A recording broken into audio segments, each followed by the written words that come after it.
Welcome to the Debt to Financial Freedom podcast. I'm your host, Victor Lagos, and the founder of Lagos Financial. I've been in the finance and lending industry for 16 years, and I've personally made financial mistakes and learned from them. I started this podcast to share stories and lessons on my own journey and to share insights that may help others on their journey. And I interview people that I've connected with that share the same values and mission to help others create financial freedom.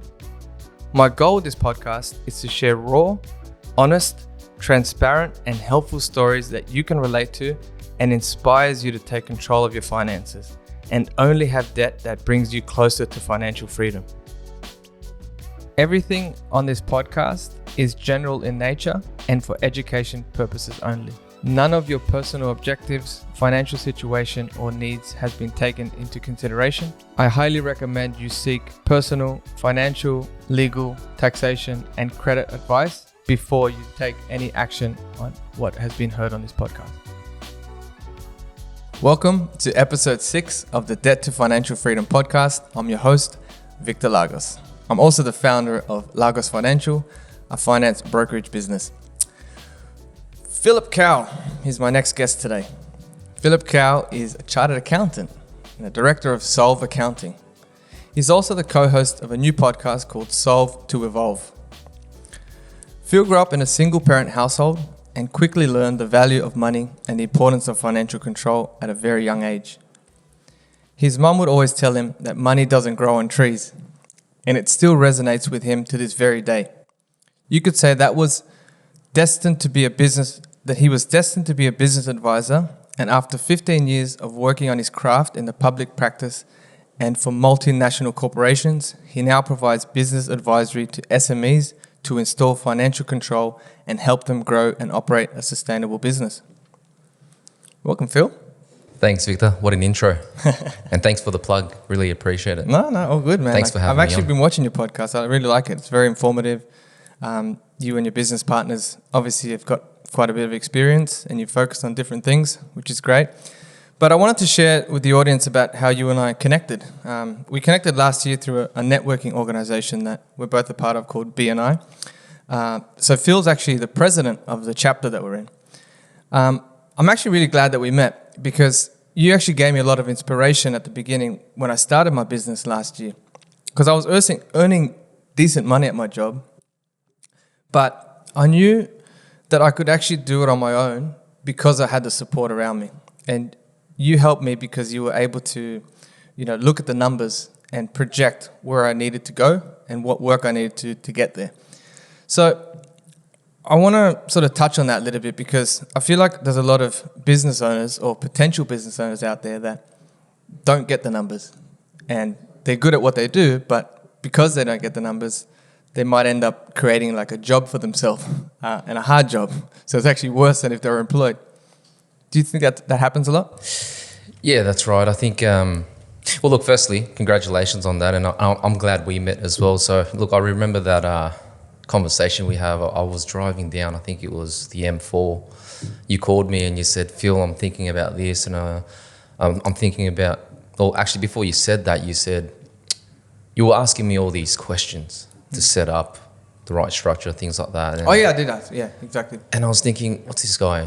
Why is he asking me so many questions? But I had the time to, chat to you just because I was stuck in traffic, Sydney traffic, so always good.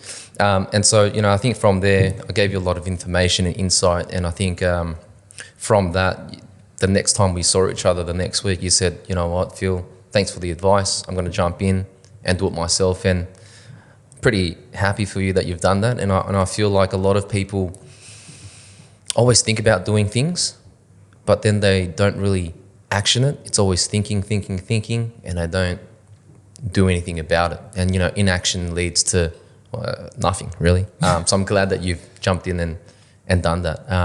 Now, when you say a lot of people get into business and they end up working harder than their job, it's true.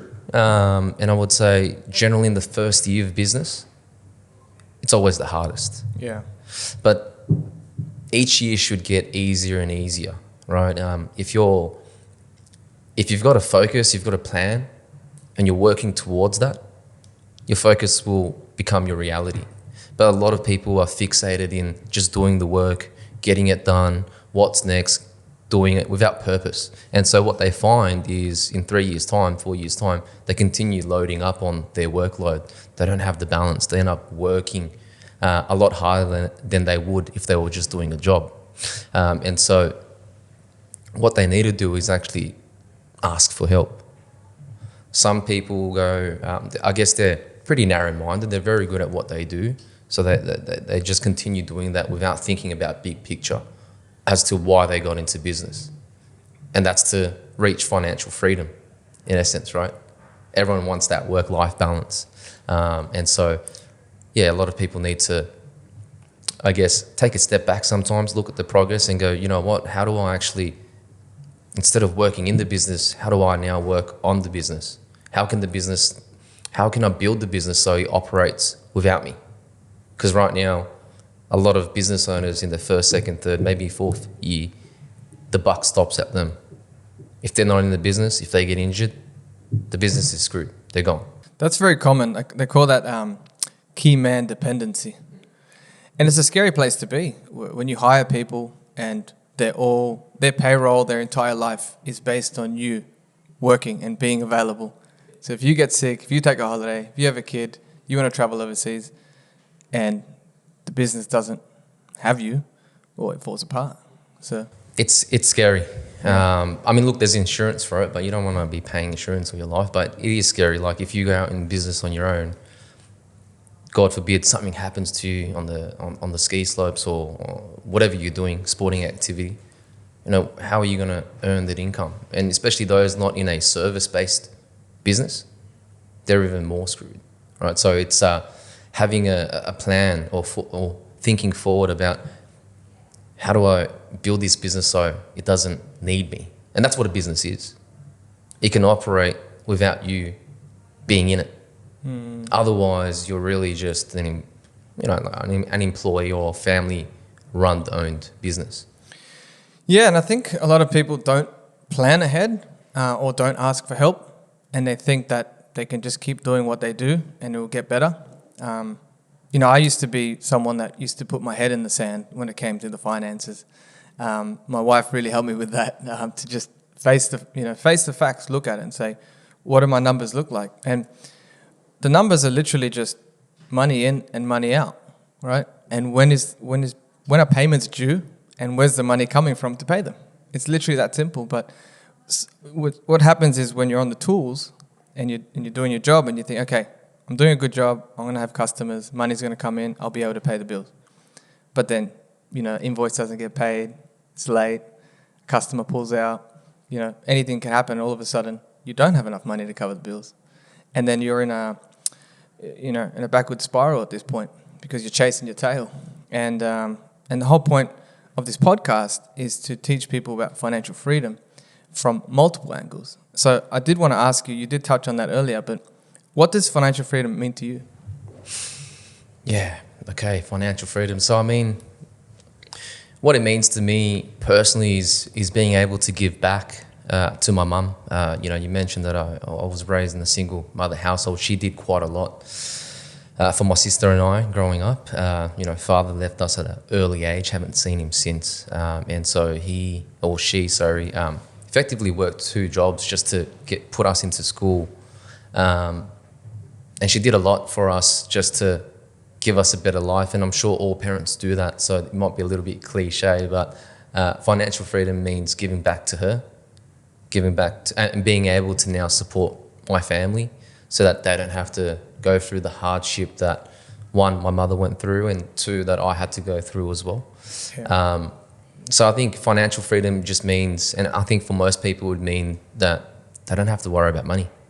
You can make a decision without worrying, knowing that, or not thinking about the bills to pay that are coming up, going on holidays thinking about, I need to budget for that. So getting to that point, I'd be pretty happy. But I guess to take it a step further, financial freedom, what it looks like for me is actually freedom. Right, so I think all of us talk about financial freedom, but more so we're really craving freedom, meaning I want to be able to do what I want, when I want, and how I want. And at that point, I can retire. And I'm hoping that's, in a few years. Yep. Because retirement for me it's not about sitting on the beach, sipping on cocktails, chilling out. I can't do that. Like after 2 days, my mind goes numb. I need something to do. Freedom to me or retirement what means to me is where I can work in different businesses, own various businesses, and be able to run that and sort of pick and choose when I work in it. Yeah. So it's kind of like high level involvement. So the businesses don't need you to operate, but you can come in with an oversight of the management, and someone else is handling the operations, and you can come in with strategy and just see how everything's going. It's just to get my brain ticking, and I guess for me I like challenges. Yeah. And that's why I kind of chose to focus on business advisory or businesses, because a lot of businesses go through a lot of challenges and problems and obstacles, and I like when clients come to me with a particular issue and they've got no clue what to do, or they might have a clue but they just need help, and going on that journey with them from point A to point B, and then being able to see the result and how it makes them feel is amazing. Yeah. It's amazing. No, I really love that. You genuinely care. That's why I invited you to come on the show, because, there's many people out there that do have a business and they don't know the numbers and they don't plan ahead or have someone to guide them through that. But you genuinely do that, and you help your clients to achieve that. And I wouldn't say you hold their hand, but you keep them accountable, right? And you create measures to track their progress, because there's a saying that what gets measured gets managed, or what gets measured gets done, right? But I did actually want to ask you, you touched on your personal story, and thank you for sharing that, because I think the why is so important in what we do. Give back to our family, give back to our parents, and I just want to acknowledge you, because it's not an easy thing to not have a father growing up. I can't personally relate. My dad has been around, and he still is around. My parents are married, but I know many people are in similar situations to you, where they've had to put that hat on and be the man of the house, and I can imagine it's a tough thing to take on that responsibility at a young age, and then to get to where you are and to be able to give back. I think that's I commend you for that. So yeah, it's made me who I am. And look, you can't buy a tough childhood. I wouldn't change a thing, because if I did, then maybe I wouldn't be sitting here right now and doing the things I'm doing, right? So yeah, look, everything happens for a reason. We learn from experiences, we grow from them, and then when we have our own children, we get to be the parents that we wanted, if that makes sense. Yeah, that's right. Yeah, and you do have a child. I don't yet. My wife are on the journey, but look, from what I know of you, I'm sure you're an awesome father. So yeah, try to.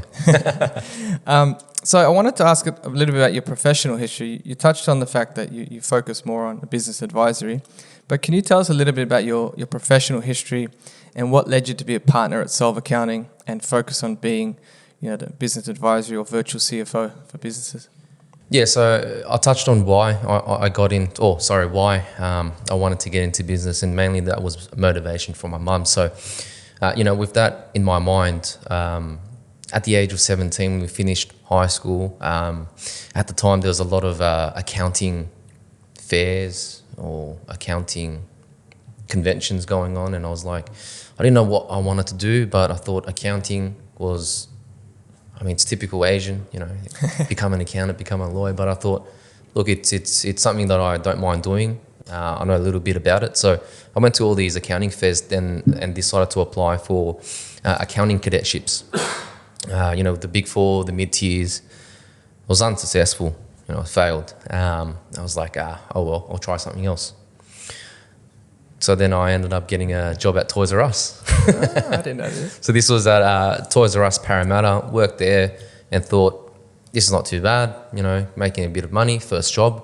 And then a few months later, before university was going to start, so I ended up getting into Bachelor of Business in UTS. I got a call from a friend, her name's Kathy, and she got a cadetship. She called me and she said, Phil, we've got an opening. You should apply. You might get in. And so that opportunity came. I applied. The next week, I got the job, my first job. So I was working full time as an accountant or junior accountant, doing a lot of photocopying and mailing and admin work, right? But that then was the stepping stone to my professional career. So I was working in public practice for the next 8 years, and now you work like they work you like a dog. You get underpaid, but I think even so, you learn so much, and without that experience, I don't think I'd be the business advisor I am now. So you got a lot of exposure to a lot of different businesses and large businesses. 100%. I think my time at BDO was probably the best time in terms of work and professional. There was we had a lot of international clients that would come and look to invest into Australia, and we would then act as their outsourced finance function. So set them up and then be their finance team on ground until they were big enough to, hire internally. And so that's where my business advisor experience had come from mainly. And then after the 8 years, my wife said to me, or not my girlfriend at the time, she said, I wanted to move to London. I was like, shit. I'm pretty comfortable here, hanging out with the boys and doing work, focusing on my career. But eventually, after a bit of talking, back and forth with her, I decided to move. But before I decided to move, so I was 25 at the time, I thought to myself, look, if I move, I want to come back and open my own business and do something. What should I do? So I was thinking about it, and when you think about these things, there's just so many ideas, but then there's so many excuses that you make for yourself, like it won't work, it's too hard. And then I thought, you know what, why don't I I've been working in accounting for 8 years, why don't I start my own accounting firm? I mentioned this to my mentor at the time, and still now, Chris, my business partner, and he said, dude, just join me, just join Solve. I've already created the brand, systems are in place. All you need to do is get a laptop and I'll send you some work. So I moved to London, worked a full-time job as a financial controller for various companies. Enjoyed my time there getting the commercial experience. At night times for a couple of hours, I'd work on Solve. Chris was feeding me a lot of jobs over the time. It got to a point where I blame him for making me wear glasses because I was always in front of the computer in the daytime, at night. And so I got glasses. I wear it when I work. And then 2019, I came back to Australia, and I was at a crossroads. And a lot of people might be experiencing this, but do I go out and find a full-time job back in the city where it will take me an hour to get there, an hour back, over a week, that's 10 hours of travel, make my 150 grand, whatever it is? Or do I back myself and go full-time with Solve? I was earning 40 grand at the time, probably less than that a year. I thought about the train ride and I was like, nah, stuff that. And so I backed myself. And that first year was very hard. You're just constantly back against the wall thinking about where is the money going to come from. It was scary. I was looking to also buy a property at the time. So I was like, how am I going to do this? But look, in the end, I was able to succeed, focus. I did a lot of things. I would apply for jobs, full-time jobs, but come at it with an angle of, hey, why don't you hire me as a contractor or an outsourced accounting firm to do your finance manager role? I did a lot of that, and I eventually landed a client, which was about 50 grand a year. And that was a big client for me at the time. And so just the perseverance that I found being in the first year on your own, trying to find work, being hungry, being motivated, led me to that. I tried a lot of different things. I tried B&I at the time as well. Wasn't good at it. But that job board application or the job board angle was really successful. I actually like that. You looked at a different angle. You applied for jobs that were, advertised for employees, but you actually went in there with a proposal and said, rather than hire me as an employee, I still stay self-employed. You don't have the obligation of payroll tax, superannuation, and all this. Yeah, 100%. And you created an opportunity for yourself. So I think that's a really powerful thing for people out there that are hungry and they do want to go out on their own. There is a way to still have that security of the recurring income, like you're employed, but still have a bit of your freedom because you can have multiple employers, right? At the same time. That's exactly right. It's just a balance of time, right? Because when you contract out to them, it's not contracting out for 40 hours a week. It's contracting out for work, right? That's right. So as long as you complete the work, they don't care about the hours that you do. Yeah, and it's a bonus to the employers there as well, just because they wouldn't have to pay for full-time staff. And, I'd come to them and say, do you really need, someone full-time? This job can be done in 3 days per week. So I did have about 5 interviews or so and was able to get one, and that kind of set me up for the rest. And then I was like, okay, well, I like doing this type of stuff. I like working with businesses. I was doing taxes as well, but I thought, look, I don't really like tax too much. I enjoy more working with clients and creating value or adding value, forward-looking. So that's kind of what motivated me to focus on business advisory over the last few years. Okay, yeah, that makes sense. And you did mention about wanting to buy a property. So a lot of my listeners, they are property investors, are on the journey to grow their portfolio. Do you own investment properties? And did anyone help you, or did you do it all yourself? Yeah, good question. I think, well, for me, I purchased my first property in 2011. I was 21 at the time, and then, when we're 21, we're going back-to-back clubbing nights, Friday, Saturday nights, getting wasted, having fun, right? Yeah. But my mum actually pushed me, so thank God for my mum.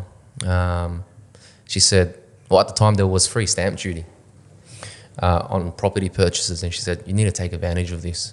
You're working full-time, go get a property. So she helped me purchase my first property. It was in Fairfield. Was it a guarantor loan, or did she come up with a deposit, or you had the deposit? She acted as a guarantor. Yeah. So just to secure the mortgage, and then I made repayments moving forward. Yeah. So that was in 2011, and it's very important for people if they're able to get into property, because it's a stepping stone to wealth. That was in 2011. A few years later, I decided there was now equity on the property, and I decided, you know what, I'm going to put some equity out and build a granny flat at the back. Did that, and then the property started paying itself off. Awesome. So positively geared, didn't have to worry about it. I was 25 at the time before I left to London, so that was amazing for me, not having to think about the repayments or transferring money over. And so that was amazing. The next, 4 years after that, I made another purchase in Central Coast. This time it was an apartment. There wasn't a lot of capital growth compared to the land I purchased in Fairfield. So for me, going through that personal experience, I now tell friends and family and sometimes clients when they ask, you need to buy land. Like, that's where you're going to get the capital growth. There may be some anomalies where apartments may go up a bit more, but majority of the time, it's going to be land. Why do you think that is? I think it's just the demand. Everyone wants, and you probably would have seen this with COVID as well, right? Everyone was kind of locked in their houses, in their homes, and those that were locked in their apartments, you couldn't go out to your backyard. You couldn't get fresh air. You couldn't go to the front yard. You couldn't go for some walks.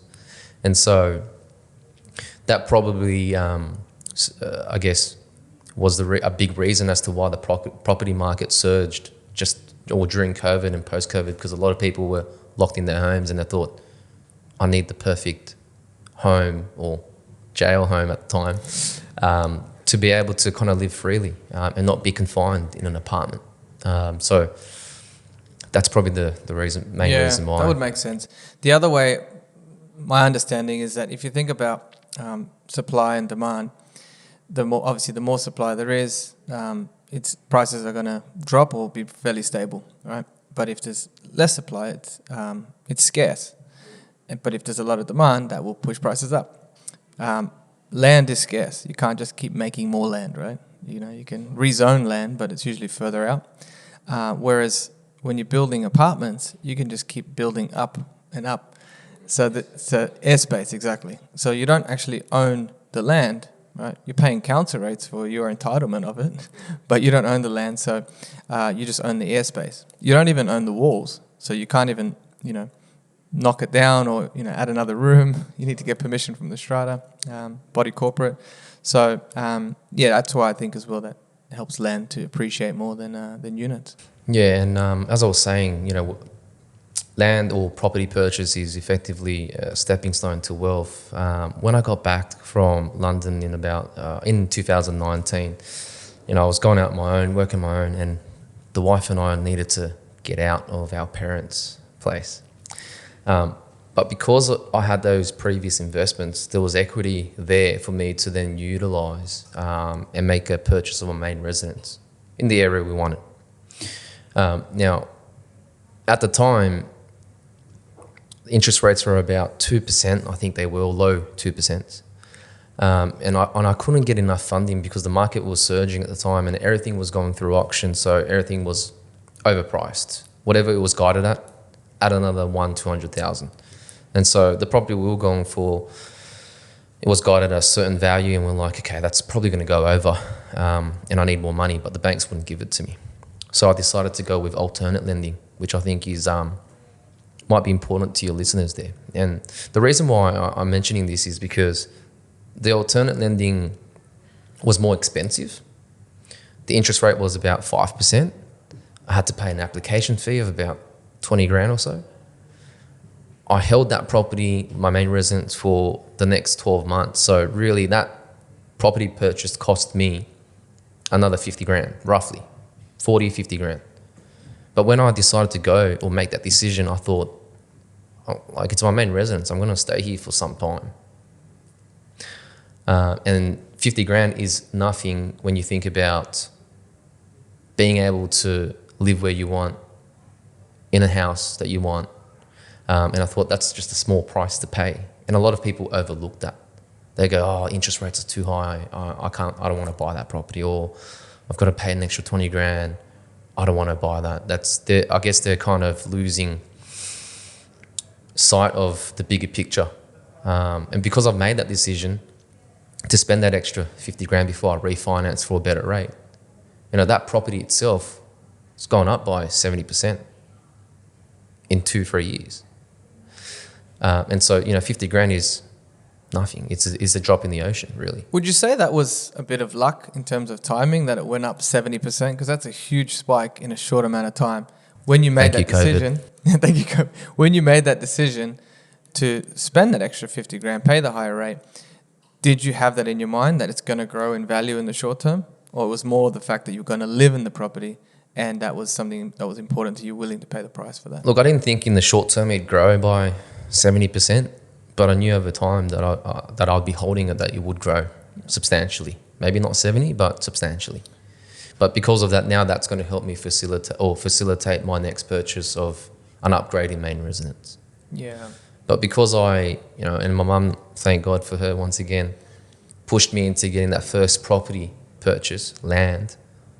So much equity there was so much equity over time that it was able to then, facilitate my next purchases. And it keeps going up and up. And once I get to once my wife is happy with the home that we live in, then I can start, thinking about making other property purchases for investment. Yeah. No, it's really great. Thanks for sharing that, because there's a couple of things I wanted to touch on with what you mentioned. A lot of people want to get the home first and then buy investment properties later. When you want to buy the home first, you're limited with what you can get into, because usually the home you want is in the area that you want to live, and that's somewhere you might have grown up. And if it's in Sydney or in Melbourne, that price can be unreachable right now. But you went in on the angle of, I want to go in at 21, by the way. That's very impressive that you were able to buy a property at 21, and great that your mum really helped you to get in. And I'm sure there's other people that can get that help from their parents. But you bought it as an owner-occupier, but then you moved to the UK. So then it converted to an investment property. So then you it went up in value, you accessed the equity and you built a granny flat. So now it became positive cash flow. And then because it went up in value even further, you then extracted that growth, the equity, used that as a deposit to buy your home. So yes, you did buy it initially as an owner-occupier, but you were 21, so you weren't buying the dream home. You were buying whatever you can get to get the government stamp duty exemptions. So if you are listening, that's another angle to look at it, because now Phil has got a couple of properties up his sleeve. He's looking at the next, and he's also a business owner. So this is what I always talked about to people about. You've got to have multiple streams of income. And if you want to create a small fortune, you've got to do a bit of both. Two things. One is spend less than you earn and invest the difference, and then use leverage to buy property, which is what you did. And two, create and or provide something of value that other people are willing to pay for. And that's having a business, Solve Accounting. So you're doing that too. So what I wanted to ask you is, what are some of the things that you're currently applying at Solve that are helping you create more of this financial freedom and let you do more of what you enjoy? Good question. I guess more specifically to Solve the business and what we're doing, we currently have a lean business model, a lean structure. What that means is, we don't have fixed rent on office space. We use a co-work space, so that's pretty helpful. The fact that we're a service provider, having Zoom allows us to communicate with our clients without having to travel, waste time traveling, or having an office space. We also outsource most of our data entry work and compliance work to the Philippines, and they've been pretty good in terms of getting the work done from start to finish. People over there are really hungry. The employee market in Australia, it's pretty dire at the moment. You probably hear across all industries that it's very hard to find someone good. And if you do find someone good, you're probably going to have to really overpay. So now that we're kind of in a world of, I feel like it's globalization has kind of taken over. And you can actually find really good, motivated people in the Philippines or anywhere else in the world at not a fraction of the price, but at a better price, and be able to do the same work because they're hungry. And I can relate to that because I went to the UK. I had to learn a bit of the local legislative tax laws there. And it only takes you, if you're willing to, you can do it. All right, so those are the two things. And I think the third thing as well is being able to, I guess, pay your employees differently. So we're quite used to the traditional way of paying them, gross wage. This is what you're going to get. That's your package. But it's now about incentivizing them, giving them a bit of skin in the game, so that they're working as hard and they feel a part of the team and not just an employee grinding away. So that might be putting a commission or a bonus scheme in place, but that helps to retain as well. So we've got that in place. We also have a different corporate structure to most. We and my business partners, we don't take a wage. So a lot of people that get into business think, okay, how do I extract cash out of the business? I've got to pay myself a wage. But for us, we don't do that. We issue dividend access shares to the partners, and we extract fully franked dividends from that. It's more tax efficient. And from that, we can still get loans. We can still refinance. As a broker, you may have come across those that either earn salary or those that earn dividends. So those are the couple of things that we do specific to Solve that allows us more financial freedom to do things that we want to do. It sounds like you've applied what you teach others to do in your own business, which I think is really powerful because you're sharing real life experience and wisdom that can translate into any business. Of course, the way you hire staff and outsource and the way you train them is also another piece to that, right? And we can always go deeper in how you do that. When someone's overseas, that's a challenge to someone. How do you train someone to do the job? and you can't even meet them face to face. You know, if you come from a corporate background, which I do as well, I used to work at Macquarie Bank, you get trained with like a buddy system. So someone will show you the ropes face to face. You can ask questions, take notes, and you get to practice on the job. It's kind of like a cadetship. But when you're training someone overseas, you need to be pretty proficient with Zoom or, you know, Google Meet or, you know, Teams or whatever it is. Record that and then create a process manual as well. Yeah, so standard way of operating. Yeah. Yeah. Like, I guess I'll add a bit more to that, like 5 other things that we do as well, but would probably apply to most businesses. The first one is to understand their cash flow, or the cash, money going in, money going out. And you touched on it before, but if you have an understanding of how that all works, you're able to plan ahead for the future, and you can make strategic decisions that won't impact your bottom line or the business at all in an adverse way.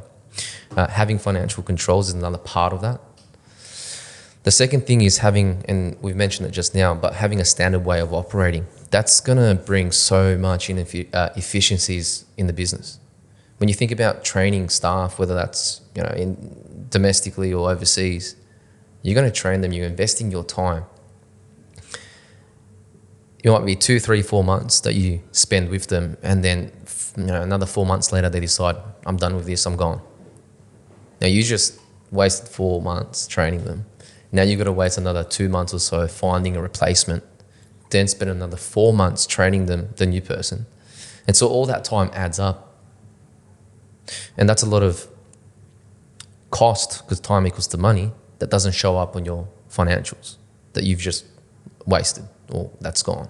But if you've got a standard way of operating, you've got procedures in place, if you have the right systems in place, you've got automation as well, that's going to save you a lot of time, because when that person leaves, the next one can come in. You can train them once. It might take them a month, but they've got kind of like a holy Bible to refer to in terms of how to do their job. So it's very important for growing businesses to have a standard way of operating so they can save the time. The other thing is having a retention plan for the biggest asset of your business. That's your employees. If you have that in place, you know, the good ones will generally leave, but you're able to make their life as easy as possible, as fun as possible, and they make it good money. They're not going to want to leave you. The fourth one is to understand your business model. So your business grows every year. You as a business owner would know what you were thinking about, what you thought about your business 2 months ago has now changed today. It changes every day as a business owner. So every year you should sit back and go, okay, what does my business look like now? How am I generating revenue? What am I spending on? What am I investing on or in? And at that point in time, if you have a really good understanding of your business, understanding of where you are now, you're able to then set goals and plan for the future, which leads to my fifth point. Being able to sit there annually, or maybe every half year, set your goals. What do you want to achieve in the next 5 years, 12 months, 6 months, 3 months, and a month? But the most easiest way to do it is do a 12-month strategic plan. What do you want? What are the 4 things you want to achieve that year? Put it in quarters and then break it down. Okay, what do I need to do to achieve that every month? And what you'll find is, and we've done this ourselves, you will progress because you're focusing on one thing, not on many. If you focus on too many, you're just everywhere and you're not going to make any progress. But if you're consistent and you follow your plan, you will make the progress. Yeah, no, that's really powerful. Thanks for sharing that, because there's a lot of people out there that are like that, right? They've got the energy, they've got the enthusiasm, but they spread themselves too thin, right? They go for the shiny object and they're trying to do a bit of everything everywhere, but they don't really hone in on that one thing that's going to, change everything. They master that, then everything else becomes easier. Yeah, I'm not going to lie. I was like that. I would hear about an idea and go, oh, let me look into this and let me look into that. But then I just thought, when I look back over the last year, I'm like, no way, like I achieved nothing. Well, I achieved something, but not where I wanted to go, right? So definitely plan ahead and focus on the one thing. And having that target, that goal that you're working towards, it keeps you focused on what's important. So if you're doing a lot of things, and then you analyze saying, is that actually bringing me closer to that target and that goal, or is it veering me away from it?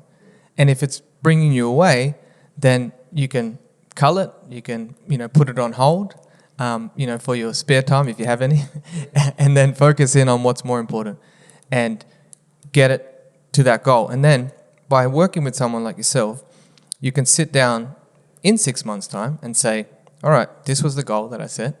Where am I now? Did the actions I took bring me closer to it? Did I exceed those goals? Do I need to raise the bar? Or was I, way off the mark? And if I was, what were the actions I took that didn't allow me to get there? And what actions can I take for the next 6 months that will allow me to get there? Or reduce that target, right? Something more realistic. Because if it's too far, you don't end up working at all because it feels impossible to do. So it's got to be a little bit outside your comfort threshold, but not too far out that you just tell yourself it's impossible, right? Yeah, that's right. And look, if you have a goal, you need to have a plan. And if you don't have a plan, then you've got no direction. You're just kind of aimlessly trying to do these things to try and get there. And as you say, you need to hold yourself accountable. And if you can't, ask for help, seek someone else to hold you accountable. Otherwise, you're not going to make the progress. You mentioned before that your business partner was your mentor. I didn't know that. So would you say that having a mentor early on was a key part of your success? Yeah, what I would say is I think most of us go through, when we're working, especially in corporate or maybe even as a tradie or whatever it is, if you're working in a bigger company with a lot of people, you generally do have that senior, that mentor that you would always refer to. So I would say, later down the track when I got out of when I got into business by myself and Chris was there, definitely helped make me who I am today. But over a couple of years that over the first 2 years where I was working with him and using him as a mentor, I learned a lot from him. But then I kind of then started doing my own thing and focus on business advisory, and he was more tax, so I couldn't really go back to him on business advisory stuff. So I think it's important as a business owner, if you're operating on your own, it's important to have that mentor. And that's why I decided to sign up with a business coach to work with them. Work with someone that's done it before and be able to pick their brain. And, my first conversation with the business coach was enlightening because all the things he was saying was what I was thinking. But I couldn't say that to Chris because Chris wouldn't get it. He just thinks about tax all the time. And so I was really very happy to have that in place, just because I can now refer or bounce ideas and be able to build what I want to build with all the things in my mind thinking, I could have done this by myself, but it would have taken me 2 years because I've got to do all the tests and trials before getting there. But with him in place, it's definitely, I'm definitely getting there quicker. So having a mentor in place with you, asking for help is important. Yeah, I think it's for the audience that are listening, I think it's important that you really hone in on what Phil just said there, which is having a mentor, but also investing in a business coach. They're two different things. Some people think a mentor and a coach are interchangeable. But a mentor usually doesn't charge you, right? They're someone that you look up to, someone that can give you advice in their particular field. They may not know how to operate and run a business, but they may be good at their particular skill, and that might be the profession that you're trained in. A coach, a business coach, doesn't really have, they may not even know your industry, they may not, but what they should know is how to operate a business and how to look at your business and create a pathway for you. So with business advisory, it's a little bit of coaching, but it's more around the numbers and the strategy on getting there, as opposed to what would you say? It's not. Yeah, I would say it's. I guess the difference between a business advisor and a coach is the coach will tell you what to do, but the business advisor would help you do what they tell you, right? So I'm a bit more. You would say I'm a bit more hands-on. I do get stuck in and do a bit of the work with the client, help them implement things, help them talk to them about, their numbers, their performance, and then going, okay, well, let's implement this and show them and do some of it for them. So it's working with that business owner, whereas the coach is more, I guess, teaching you how to do things. No, you know what? I want to share something. Now that you sort of broke down the differences, a lot of people out there, and I was in the same position where I started business, and this is not my current company. When I started in 2016, I invested into coaching programs, right? Courses. And the content is great. They usually put you in a program, whether it's a few months or sometimes it can be a year, but you're committed to it financially. And you're committed to it where you turn up and you learn the content, and there might be some exercises that you do, but you don't really apply it in your business because the stuff you're learning may be too advanced compared to where your business is up to.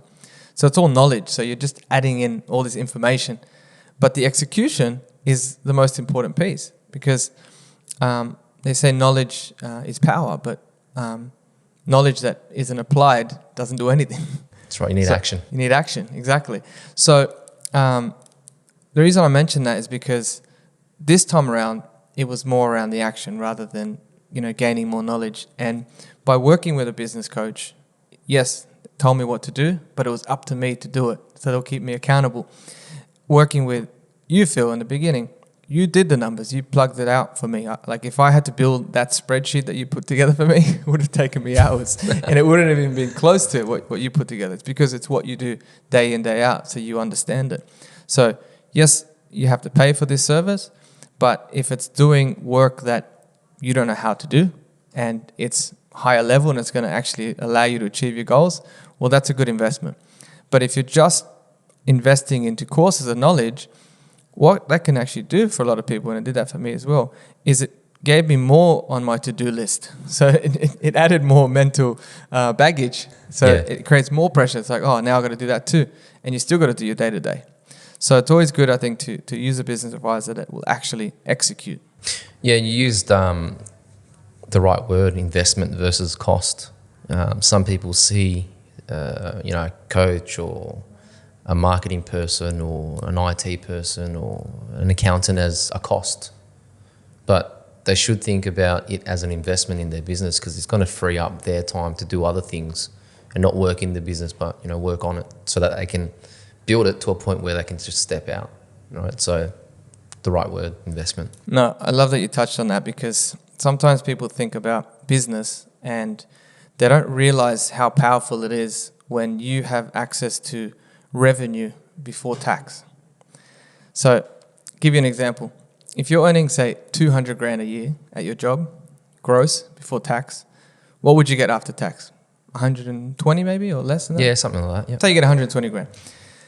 Then, if you want to invest into professional development or personal development, things that's going to, the high value skills that are going to allow you to earn more or allow you to get time back later, you now need to justify to the tax office that was required for you to do your job. Say you can justify that. You're still using the 120 grand to spend on it, and then you're trying to get the money back after tax, right? And your tax return. But you've only got access to 120, not 200. You still got to pay your mortgage or your rent and all your other expenses and see, do you have anything left to cover that cost to invest in your future? Well, on the flip side, if you're self-employed, you're making 200 grand first. So now you can invest that 80 grand that you would have spent in tax earlier on these expenses, investments, I should say, that's going to give you more time, it's giving you more development, allow you to, upskill yourself that you can earn more. And all of this is tax-free expenses. So it's like people don't see it that way. They're stuck in this, it's a cost or whatever. But that's a lot more accessible money that you have, which is a legal tax deduction. You're allowed to, you're supposed to, because that's going to allow you to earn more later. And then the tax man gets paid at the end rather than first. Yeah, that's right. A lot of people don't see the opportunity cost. It's not tangible. But if you really sit down and think about it, that $2,000 investment in your business advisor or your marketing team will be worth it, because you're not going to see the results now. But that's why it's an investment. You'll see the return later down the track. And if you don't, then, you know, try and get your money back. Exactly. All right. So for the people out there, you know, business owners, entrepreneurs, or even employees with a side hustle that, you know, things that they don't do straight away. And we touched on the coaching part, but what do you think there's some tips that we can give them that would actually help them succeed if they did it earlier? Yeah, and I mentioned some of these points already, but for those listeners specifically, it's understanding their numbers and cash flow. If you have a real understanding of how you are going, you're going to be able to make better decisions. The other thing is having goals. It sounds cliche, but you need to have goals. Like, you need to set something for yourself to achieve, because if you don't, you're just aimlessly doing what you're doing. And, you know, as we touched on earlier, you're going to, over time, just going to be end up working harder than you were as an employee. And the third thing is asking for help. Like, that's so important. Like, when I first started business, I had an ego. I thought I knew everyone. Thought I knew everything. But when I decided to, you know, start networking and start investing in a business coach, I realized that I didn't know that much. And it's always good to be the dumbest in the room, right? Because then you're going to learn so much and you're going to get so much out of that and be able to apply that moving forward. I hate being the smartest in the room. I was going to say, when you say it's always good to be the dumbest in the room, like, that's very deflating to the ego, because you enter a room and you feel dumb, you feel, you know, uncomfortable. But I get the angle you're coming from, because if you're the dumbest in the room, then you get to learn from your peers, right? And they say that you're the average of the 5 people you spend the most time with. And that's on, you know, intellectual level, it's on a financial level. So you got to upgrade your inner circle. Well, that's it. Remove the ego. And yeah, you're right. You got to change your environment. Like, I was in an environment where I would share my business stories and trials and tribulations and successes, and no one would really care about it. Or they might say, yeah, great work, but there was no feedback or insight back. And I was yearning for that, just the same energy back. And so that's part of the reason why I joined BNI, because then I was able to surround myself with like-minded business owners like yourself, and we had this conversation before. But now we can share our stories, and that then creates more motivation for us to then grow our businesses. Because you might tell me something and I might say, you know what, that's actually a good idea. I'm going to use that too. Instead of, oh, great work. Yeah. So that's something that I really enjoyed, or really had to do. It was hard, but, you know, once again, putting yourself in that environment, you're going to end up achieving great things or doing the same thing that everyone else is doing in their environment. So yeah, no, I'm glad you shared that, because that was really powerful for me too. I recognized that being part of that network was so powerful, because I was around like-minded people. And when you're an employee and you spend time with other employees that don't think like this, then it's harder to think bigger, because everyone else is thinking smaller. Even though you want to think bigger, they're just reminding you that they don't think that way. So then when you start talking about your business ideas or what you wanted to do, the conversation doesn't flow. They don't relate to you. They don't know what you're going through. They can't give you advice or give you motivation. If anything, they'll probably try to bring you back to their level and say, no, you know, stick with the job. I like having you around. No, that's true. You know, that's true. So that was one of the questions I wanted to ask about people that are thinking about leaving their job and starting a business, but they're worried about the security for their families. Like, what advice would you give them?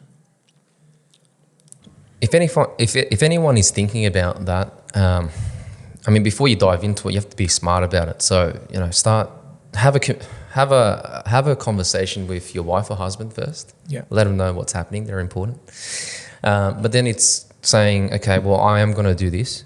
Let's be smart about it. Let's firstly take care of our financial budget, the family budget. Sit down, do the budget. How much money is coming in without my full-time job? What money is going out? That will be a hit in the face, or slap in the face of reality, like, oh, okay, maybe, and they might start thinking, oh, maybe I shouldn't do this. But, I mean, before you start, look at your expenses, think about what you can cut down, look at your insurances, go get them re-quoted, bring the premiums down, Do that exercise for all your expenses. Have a real conversation about yourself. So that's the starting point. The second then is stop making excuses. All right. I was speaking to a friend who was trying to get into business as well, and all I could hear was excuses coming from him, like, oh, better go on holidays. I've got to wait till I get my 10-year long service leave, or got to do this and that. And I was just like, dude, all I hear is excuses. Just, get into it. And so he actually got into it now. He said thanks to me, which is great. I love to see that. But yeah, stop thinking about it. And if you've been thinking about it for a long time, then stop thinking. Start doing, right? There's no excuse. Stop making excuses. And I said before, like, your first year is going to be the hardest year, but it will put your back against the wall. And you're going to be so hungry and motivated to try and achieve what you need to achieve, or generate the revenue you need to survive, to take care of your family. And that's important. That's kind of what led me to then, apply for jobs and then spin it so that I could just contract to them. You're going to find yourself thinking outside the box when you do it, and you're kind of thrown into the wild. And then when you do start, it's telling the public about it, or not the public, but telling your friends and families, whether that be social media or conversations, but tell everyone in your network, hey, I've gone in full time. Your true friends and family will be the first ones to support you, whether that's sharing or letting everyone else know, or being a customer or a client. And that's going to give you a little bit of stability to start.